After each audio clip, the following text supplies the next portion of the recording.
আমি বলতে চাই যে পৃথিবীতে তিনটি প্রধান সমস্যা রয়েছে। আমি অনেক জায়গায় এটা অ্যাড্রেস করে বলেছি। প্রথম সমস্যা হচ্ছে, আমি বলছি এটা হচ্ছে করাপশনের সমস্যা। দ্বিতীয় প্রধান সমস্যা হচ্ছে অশ্লীলতার সমস্যা, অপসংস্কৃতির সমস্যা, উলঙ্গপনার সমস্যা, এবং তৃতীয় সমস্যা হচ্ছে সন্ত্রাসের সমস্যা। From my experience for last few years, আমি মনে করি পৃথিবীর সবচেয়ে বড় সমস্যা, 1 নম্বরের সমস্যা হচ্ছে অপসংস্কৃতি। অপসংস্কৃতি আমাদের পারিবারিক জীবনকে ধ্বংস করে দিচ্ছে। You must try to understand this point. বিশেষ করে আমার বোন, আমার মেয়েরা যারা এখানে উপস্থিত, তাদের কাছে আমি বলতে চাই, ওয়েস্টার্ন সিভিলাইজেশন, ওয়েস্টার্ন কালচার আমাদেরকে মুক্তির পথ দেখাতে পারেনি।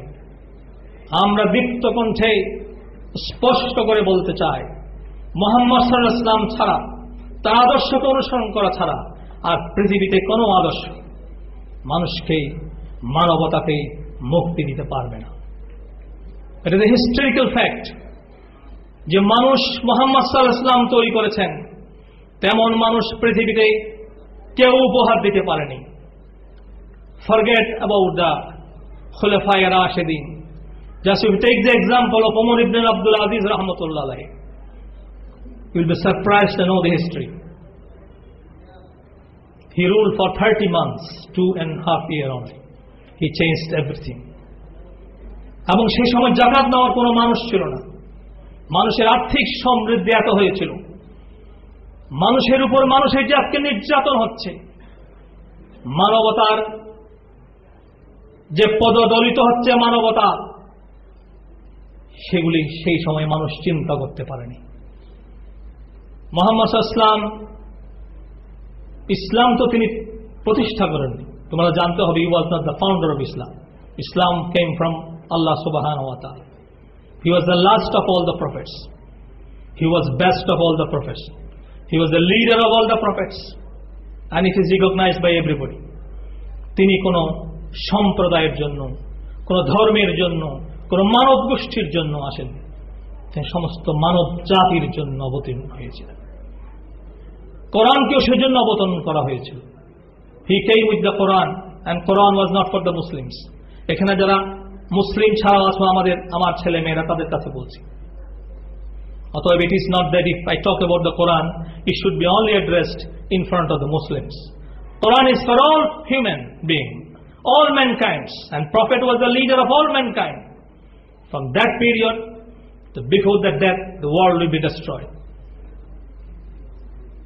আমি যে কথা বলতে চাচ্ছি, রাসূল ইসলামে আসার আগে যদি তুমি ইতিহাস পড়ে দেখো, during the time of the Roman periods, মানুষের উপর মানুষের যে কি অত্যাচার করা হয়েছে। একজন বক্তা বলেছে, you will be lion, lions are much better, I am proud of lion, I am proud of tigers, not of the mans, they the worst of everything.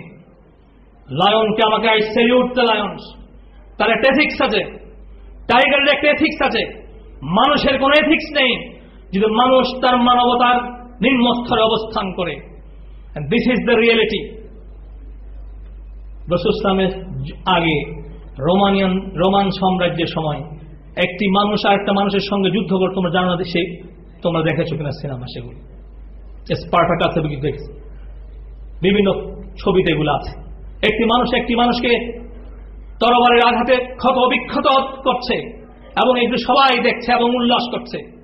একটা মানুষ নিশ্চিহ্ন হয়ে যাচ্ছে তাদের সামনে, তার উল্লাস প্রকাশ করছে, আনন্দের উল্লাস। এই মানুষ,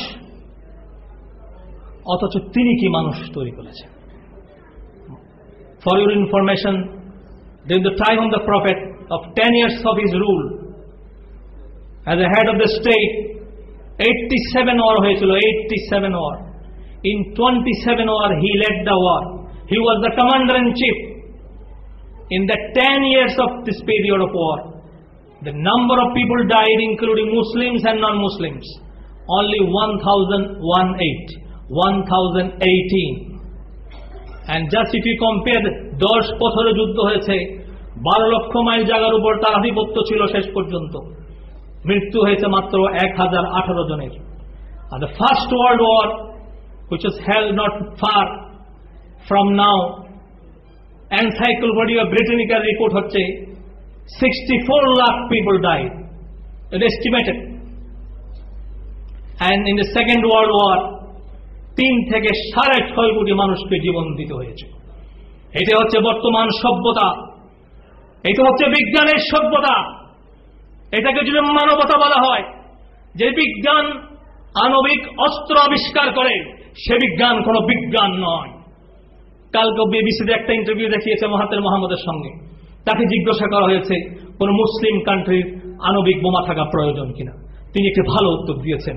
তিনি বলেছেন কোন রাষ্ট্রের আণবিক বোমা থাকার প্রয়োজন নেই। No country should possess atomic weapons. যে অস্ত্র আমাকে ধ্বংস করে দেয়, হাজার হাজার বছর পর্যন্ত যে সভ্যতা আমি তৈরি করেছি, 1 সেকেন্ডে যে সভ্যতা ধ্বংস হয়ে যায়, সেই অস্ত্র আমরা চাই না। সে অস্ত্র কারা তৈরি করেছে? তেমন মানুষ তৈরি করেছে যে মানুষ আল্লাহকে ভয় পায় না। And that is my last word, what I want to say. That is the message of Quran. That is the message of Islam. And that is the message which is Islamic Chhatra Shibir wants to communicate to you, and through you to all the mankind, or particularly people of this land.